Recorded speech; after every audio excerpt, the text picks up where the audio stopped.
Hi, everyone. Thank you so much for joining me once again for Mindshare Matters. I can't wait to share with you my dear friend Pierrette Tierney's story. Pierrette started her life in the wine country of California, had a stint in London with CNN, and is now one of the most prominent leaders in home building. Just an amazing story and an amazing human, and I can't wait for you to hear it.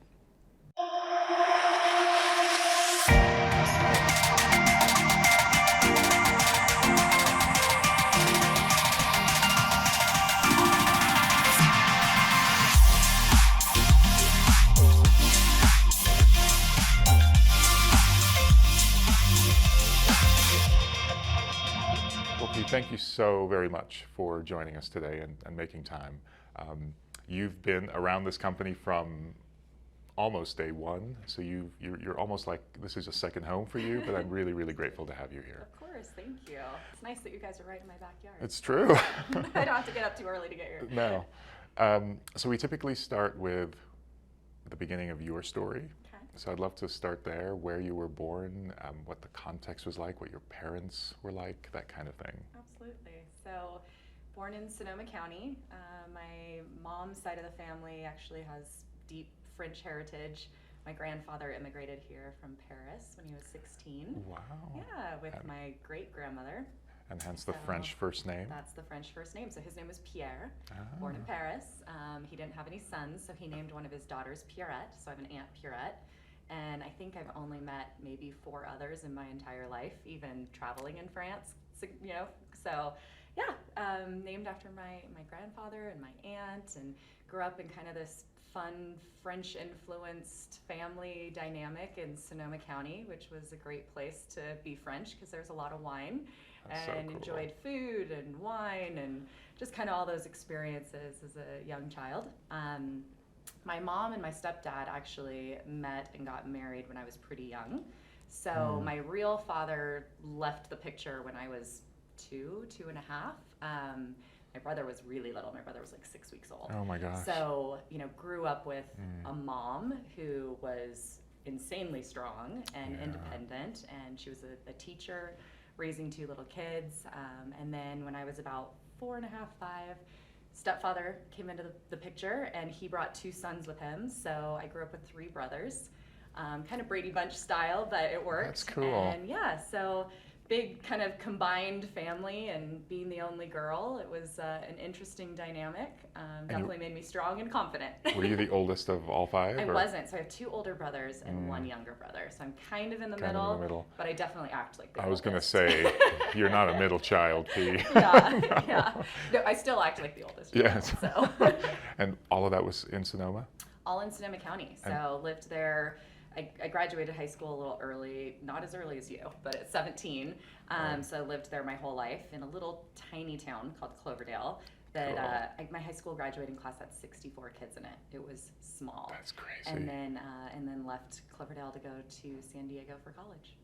Now, Sonoma County has this small town sophistication, though, so it's not a normal 64, class of 64, right? That's true. And we always, I don't know if it was the influence of my, grandparents and coming from like more of a Parisian background, but we'd go into San Francisco all the time as a child.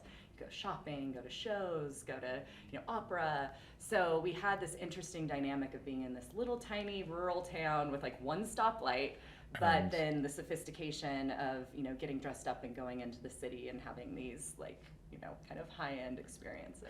Did San Francisco feel like the big city, like you were going to the big city, or did you feel like you were part of the community, meaning you're just in a suburb of San Francisco? No, it definitely felt like going into the big city. You were going away.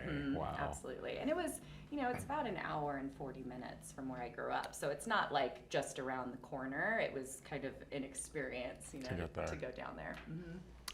Let's go to your high school experience, and please tell me about that. What were you like in high school? What did you study? What were you interested in? It's interesting.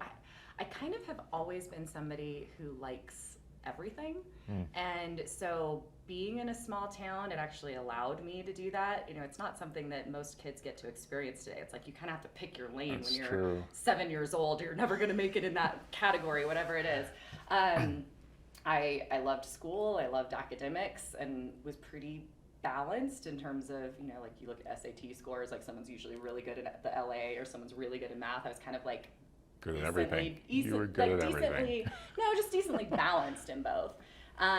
Played a lot of sports, so I think that was the brother influence for sure. I played actually 4 varsity sports. Oh my in gosh! high school. What were they? So I mainly played volleyball, basketball. I liked softball. It was fun, but it wasn't like my sport. I just did it because I could. And then I did track and field, but that was mainly just to stay in shape for the other sports that I love. Just, since you had more time, you might as well add another sport. That's crazy. It's good to stay busy, right? So yeah, That's and awesome. kept us all out of trouble. All my brothers and I played sports, and in a small town you can do that. So Did you? I'm always curious, and I see kids in high school who feel like, I can't wait to graduate, become an adult, and get the heck out of here. And I see kids who really feel a connection, even as teenagers, to their home. Were you one of those two, or somewhere in between?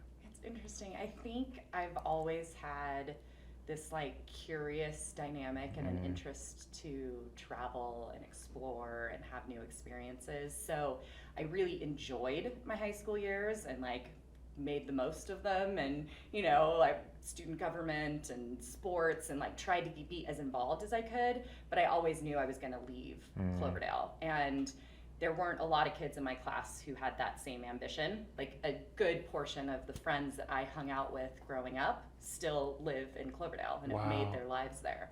Not a bad place, obviously. Amazing place. Yeah. Now I want to get back there, Yeah, right? exactly. I'm like, okay, now I went like did all these things, and I realized it was incredible, and But yeah, so I always knew that I was going to leave for college. I wasn't as adventurous as some people who are like, I'm going to the East, I'm going as far away from this place as possible. I'm super close with my family, my mom in particular, my grandmother.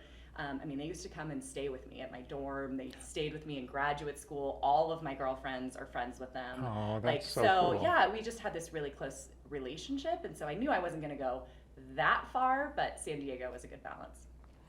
How about you mentioned your mom and grandma, from a French influence perspective, did you feel a connection to French culture? Was that just tangential? I do.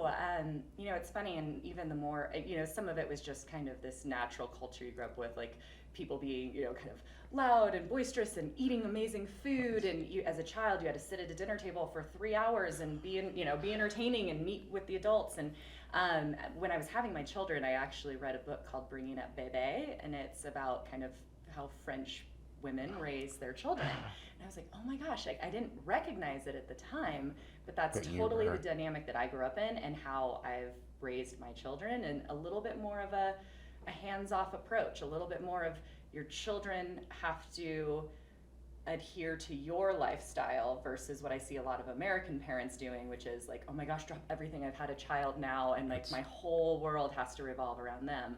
And so yeah, it's been interesting to see how some of those touches of the culture have stayed with me.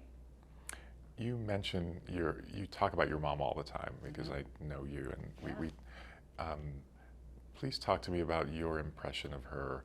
Probably not through the tough teenage years, but through the rest of that time, because I imagine you felt that strong connection and support for her much earlier than even a teenager. Absolutely, yeah. And my grandmother as well. Like they were kind of a package deal, I think, given what she went through, like with my dad leaving and really needing a support network. It was almost like I had 2 moms, and it was amazing. And they were both just so supportive.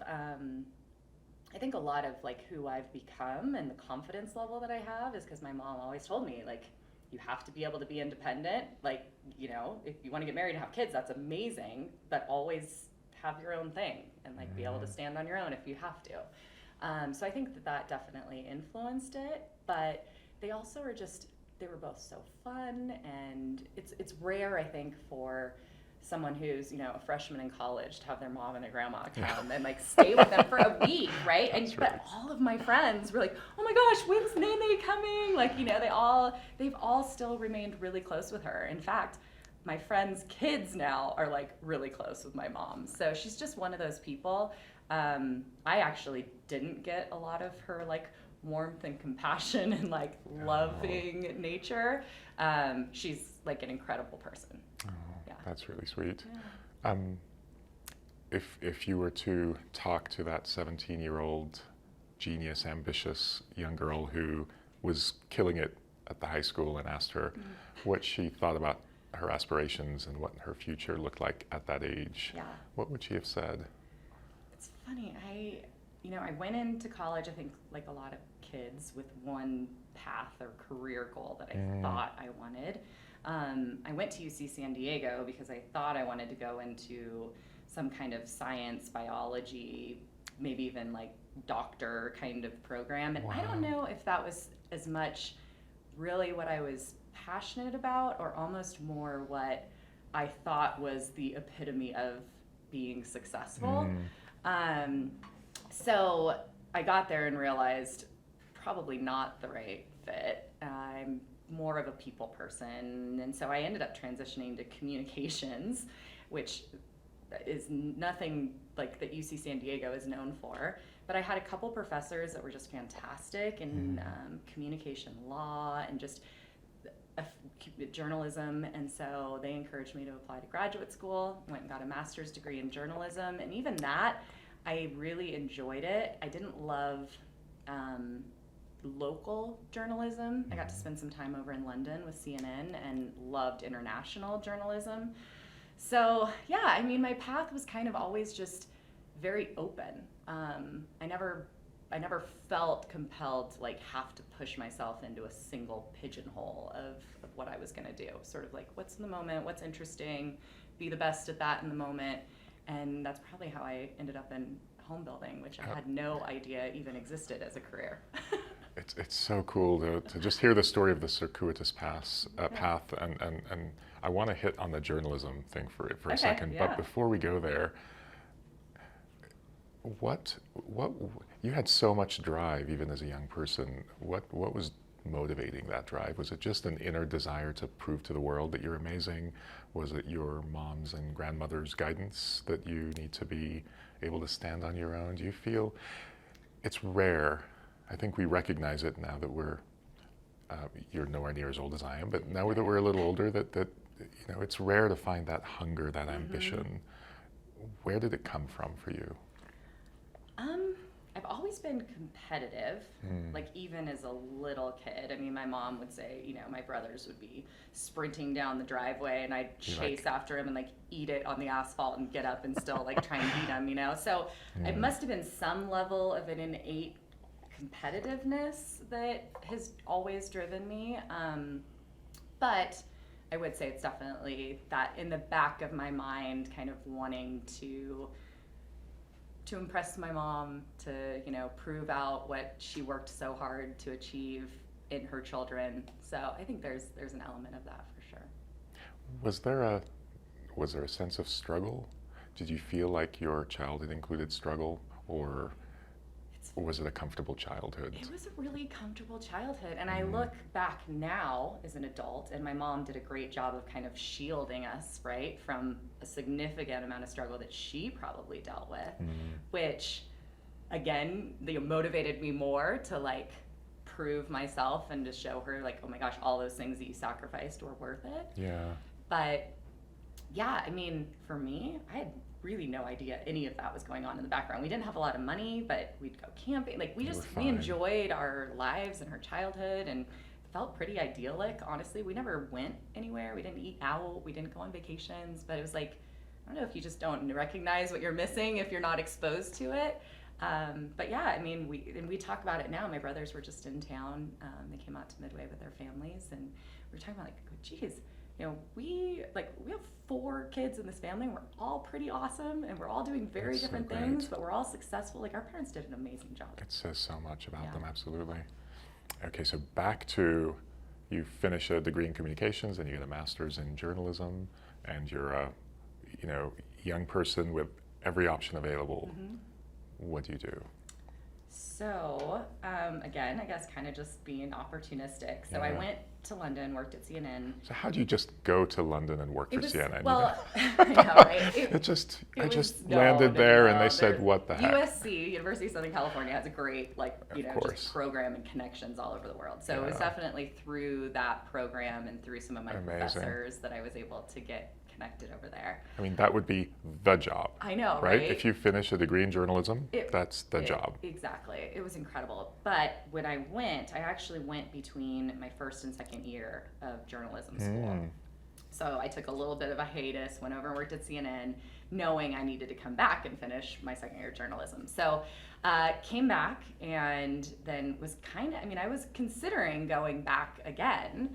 And the war in Iraq broke out. Actually, I was back in London finishing my thesis of my second year and, working with some of my friends from CNN. War in Iraq broke out and all of my connections from London went to be embedded journalists in the Middle East. Wow. And so, I was kind of debating, I had a brother who was in the military at the time and he was over there and it was like, do I really want to be this far from my family?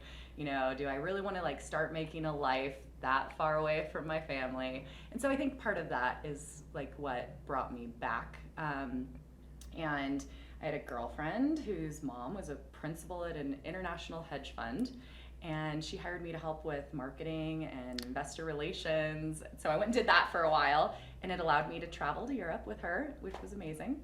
And then I had a girlfriend in Homebuilding who came out to LA to recruit, and I kind of helped her set up recruiting trips, had no interest in home building myself until she sold me on it. Oh my gosh, yeah. That's literally just the most random. I didn't have a real estate license. I didn't know what home building really even was. She's like, you should come to Vegas. We're all making money and we're young and it's fun. And if you hate it, you can come back. So I'm like, amazing. All right, I'll try it. So you moved to Vegas? I moved to Las Vegas. Pulte Homes paid to get my license and to train me for 3 months and to, put me into the sales mix, and I kind of stuck. Not that I want to talk about the business side for too long, but it's incredible to me from that vintage that when you talk about Pulte and that generation of people, now again, as we sometimes work in home building, as you know, I see a lot of those people. What was it about Pulte that made it so special back then and that allowed them to get people like you and so many talented people who are now really key in the industry, leading the industry? Absolutely. It's funny, all paths lead through Pulte, I feel like. Yeah. So they had this window, which luckily I fell into in the early 2000s when they recognized it was, when the market was starting to get really hot through that period. I joined in 2004, so kind of right before the crash in Vegas. But they recognized that they needed to recruit, and they just needed to recruit smart people, and they created this entire national kind of training and recruitment initiative where they went into colleges and they found smart people regardless of degree, background, discipline, and just pulled them into the business and then cross-trained us. I mean, for 3 months, all I did was they paid me full salary to just train. Wow. And I got to spend a little time in construction, a little time in purchasing, so they were creating this really broad band of talent that had exposure to the entire operation versus siloing them like most builders do. Okay, you're in sales, you're in purchasing. And so it just created this plethora of operators, I think, in that generation. And it's pretty cool because all of my friends that came in through that period and have stayed in home building, most of us are in some sort of executive leadership role. Yeah. And it's interesting because I wasn't aware that they rotated you through non-sales and marketing functions as well. So was it a sort of sense where you're going to be successful, or did they know you were going to be a salesperson, but they want you to appreciate the other dimensions? Yeah, so they hired me as a salesperson. They hired you. So I did come in sales, but they had the foresight to recognize, and I'm pretty sure that most of the departments got cross-trained. Maybe not as large of a degree as the sales team, but it was really smart because if you're in sales, you have to know, a customer is going to ask you about trusses, a customer is going to ask you about their granite countertops. You really do kind of have to know the whole business to be successful in that. That's amazing. Yeah. Okay, so in just a few years, you go from USC to London and CNN, to Back some to finance, LA and then to Vegas. and now to Vegas. What's your mindset like right now? Are you just are you excited about the adventure? Whatever comes. What were you thinking When I went to Vegas? when you went to Vegas? Yeah. Let's I say went a to year. Vegas with pretty low expectations, I guess, of if I was even gonna like it, and knowing it's one of those times in your life where you're young, you're not married, you don't have kids, you're kind of like, I'll go and try it, and if I hate it, what do I lose? I can just go switch. back to California or wherever, go back into journalism, go back into public relations, whatever. Yeah. And so I got there, and I think part of it was because they'd gone through this college recruiting movement. So it was like, wow, this is kind of like going back to college. It's like all these That's young cool. people, but we're working instead of going to school. We're making money. We live in Vegas. Like, we have no real responsibilities. This is amazing. And so some of my best friends are still from that time, because we were like right in that early stage of our career and just sort of exploring and having fun. And I think probably 80% of my friends married somebody from like within that circle too, and we're all like still hanging out and married. Amazing. And yeah, so it was just a pretty incredible time, and it kind of solidified all of us in that career as well. So I'm assuming you were at Pulte during 08, 09, 10? So I actually got recruited away from Pulte in Las Vegas in 2008. So Vegas had already gone through its pretty significant like hit. Vegas was kind of the first to fall in the country, really. Yeah. So dealt with that whole situation, which, brand new, wide-eyed, like, yay, I'm gonna be in sales and making all this money. Like, just kidding, I'm a cancellation taker now. But at the same time, it was probably a good time to enter, like, retrospectively. Absolutely. Because you learned at like the hardest time in this business versus coming in. Maybe if I'd come in a little earlier, I would have gotten, a little fat and happy and like, oh, this is what sales is, like taking orders, and that definitely wasn't my experience. I got recruited down to Taylor Morrison in Phoenix in 2008, which was about the time that Phoenix crashed. Absolutely. So I kind of timed that perfectly. I'm not saying I started the crisis, Wow. but maybe I did. I don't know. Wow. Yeah, and so I got down to Phoenix, and they had hired me as their vice president of sales and marketing. It was one of their biggest divisions. I was by far the youngest executive in that role in the company at the time. And come down all excited, I'm a vice president, like, this is awesome. And then they're like, so we're gonna have to lay off like 40 people on your team. Like, what? So, 6 months into this new job, I'm laying off people who had been there for their whole career and who were significantly older than me and proven themselves. And I mean, that was probably one of the hardest things I've ever had to do, but it also taught a lot of character of how you can do that, like, respectfully, how you can, be like, you don't have to be the hard ass boss, right? Like, there has to be some empathy in that process. And the happiest thing that happened was a few years later when the market did come back, I got to hire a number of those people back, so it's one of those things where it's like such a heavy learning curve. But yeah, and then being in Phoenix during the downturn and having such a lean staff and really having to like pick up every ball. I mean, there were nights where I was there with the escrow coordinator filing, right? And days where I was the marketing manager, and days where I was out in the field setting up a model, and like, you just kind of made it all work. And it's funny looking back and talking to my team that was there during that time. I was down to 13 sales agents in Phoenix. Wow. I mean, it was like skeleton crew, right?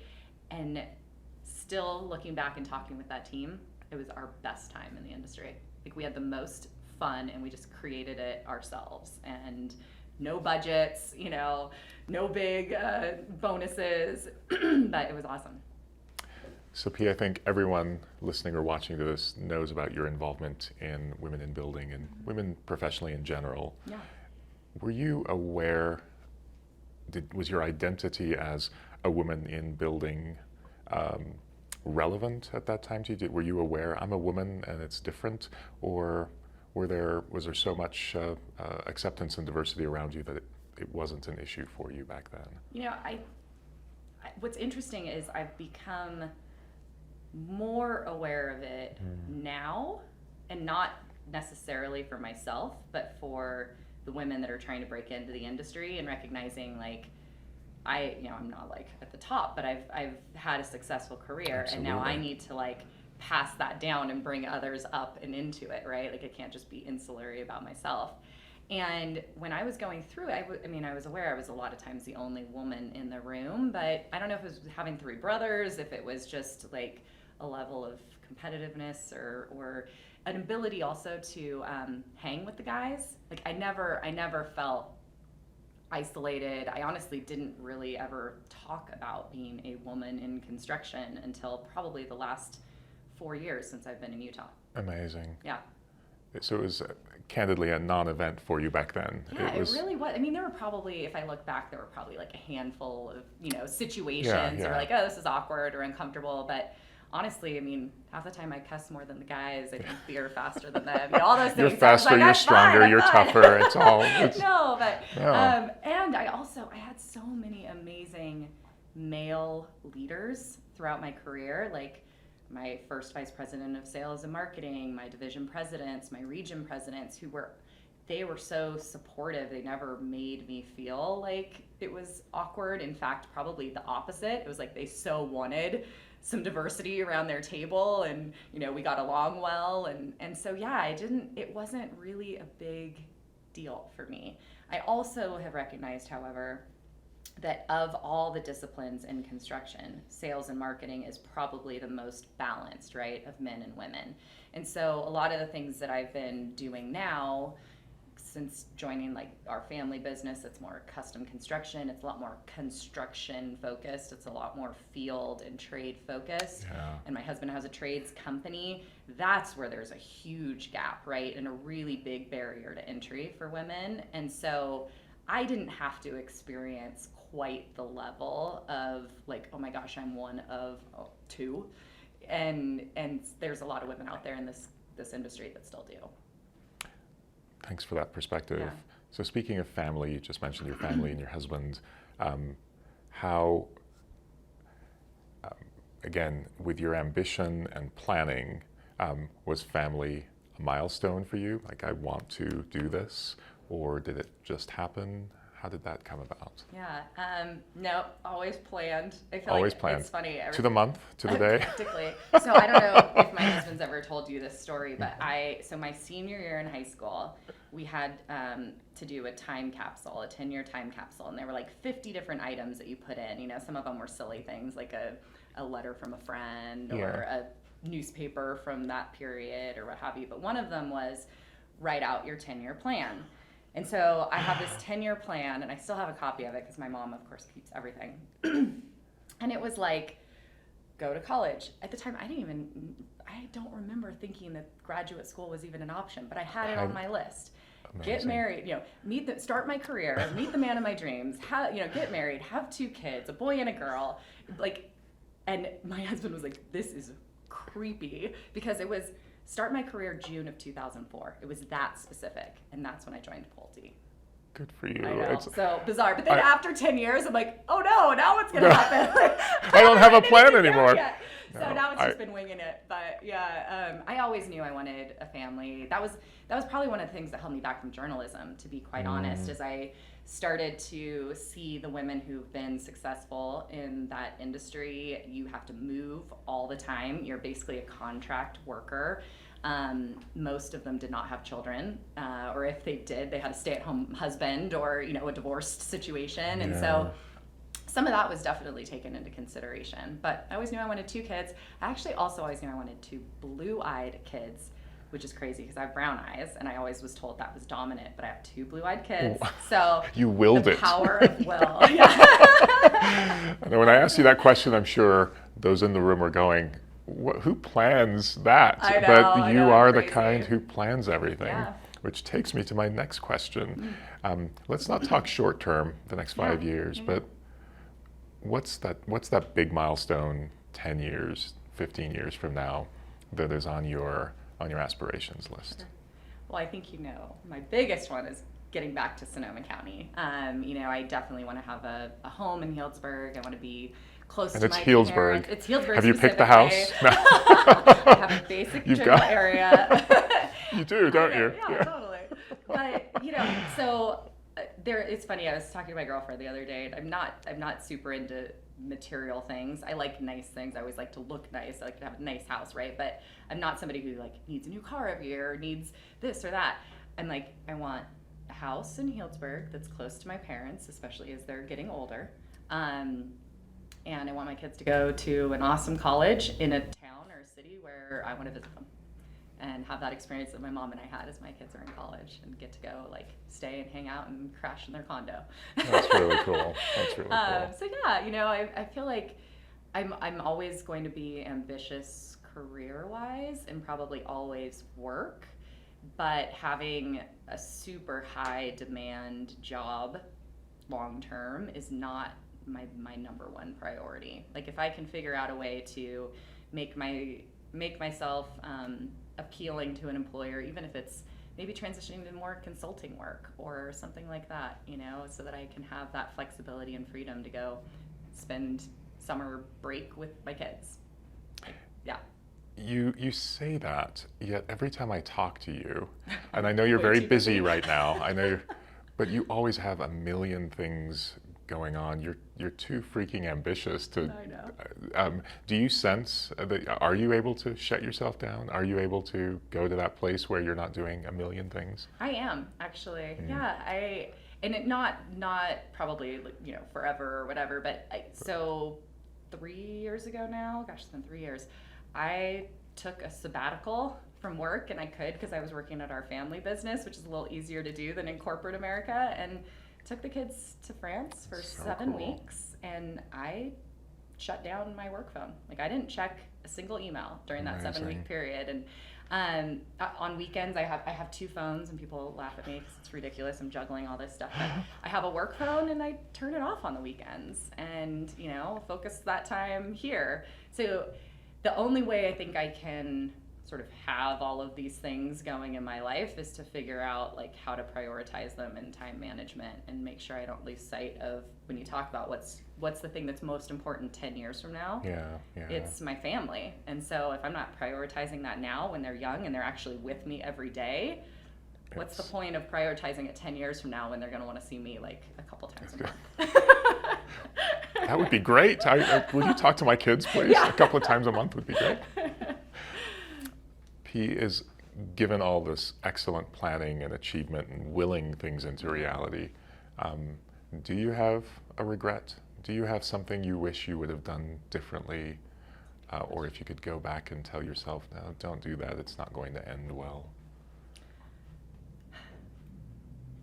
I mean, I'm sure that I do, but I've lived in this world where I'm not someone who typically it's funny, I read a quote, I think it's by a Chinese philosopher, that if you're depressed, you're living in the past. If you're anxious, you're living in the future. And if you're at peace, you're living in the present. Love that. I just think it's like such a beautiful, like perfectly stated quote. And I would say that I do have a tendency to get anxious, probably because I'm a planner and because, I want all these things to check off, right? So I find myself living in the future sometimes more than I would like to, or in the present. I very rarely think anything negative about the past. I don't thinking through, there's steps that I took that I probably should have taken a different direction or whatever, but I'm like, that's what led me to where I am now, and I'm pretty happy and have had an amazing life, and everything's going great. So yeah, I can't think of a place where I'm like, I should have pivoted and done something different. Well, I can attest to the fact that I don't think, even in your most stressful of moments when I've seen you, you've always maintained both poise and this positive energy, and I don't know how you do it.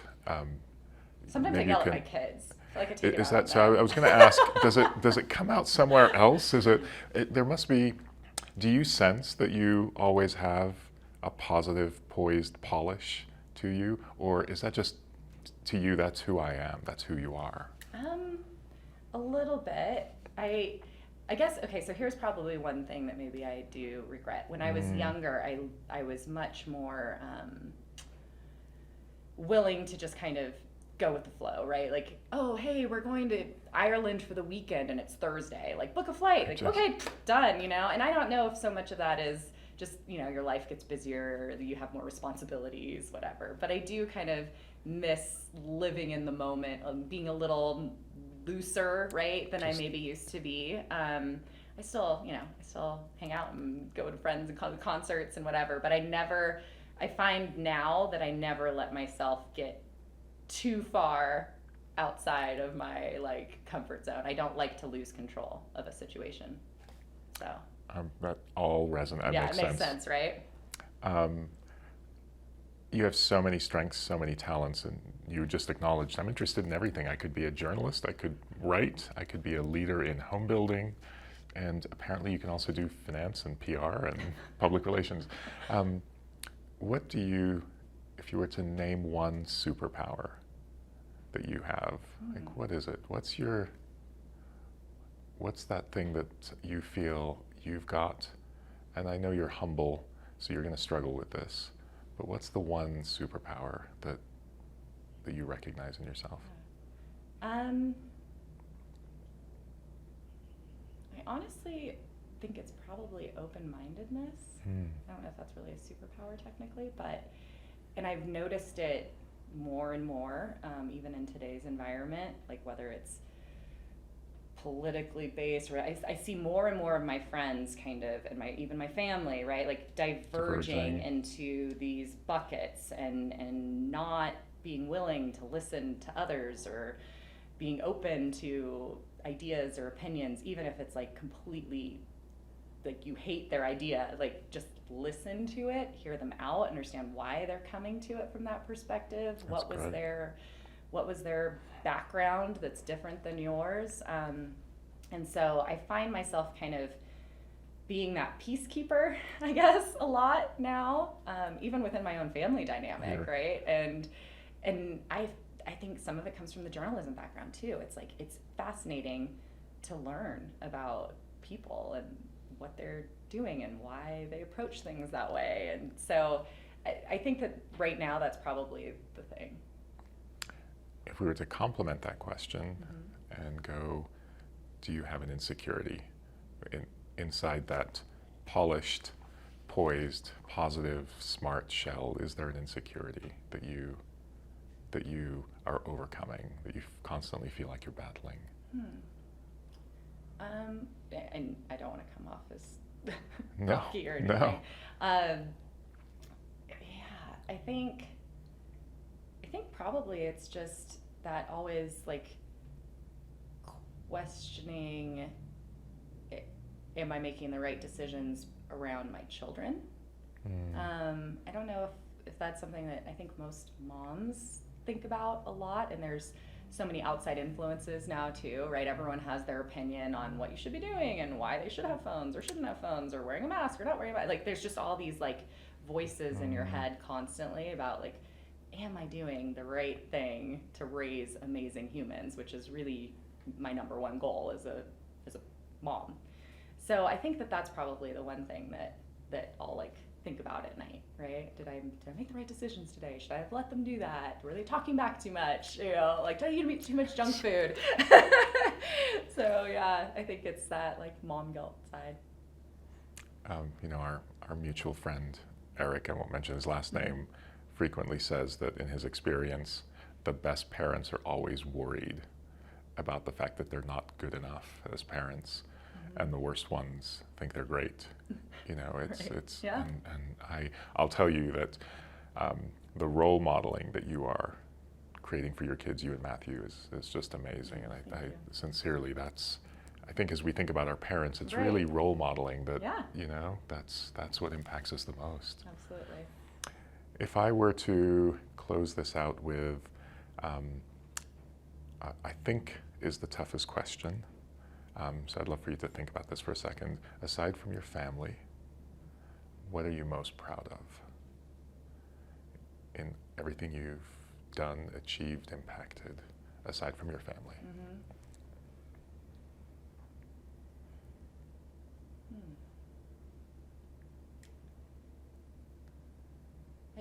probably say the influence that I've had on people that have worked with and for me.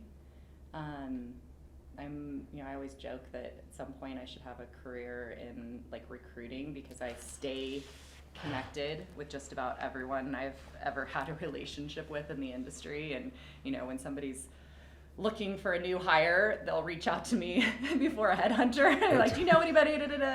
And so I feel like I've had an opportunity to influence a lot of people and build their careers up and give them opportunities and connect them with opportunities. And so it's kind of like raising kids, I guess.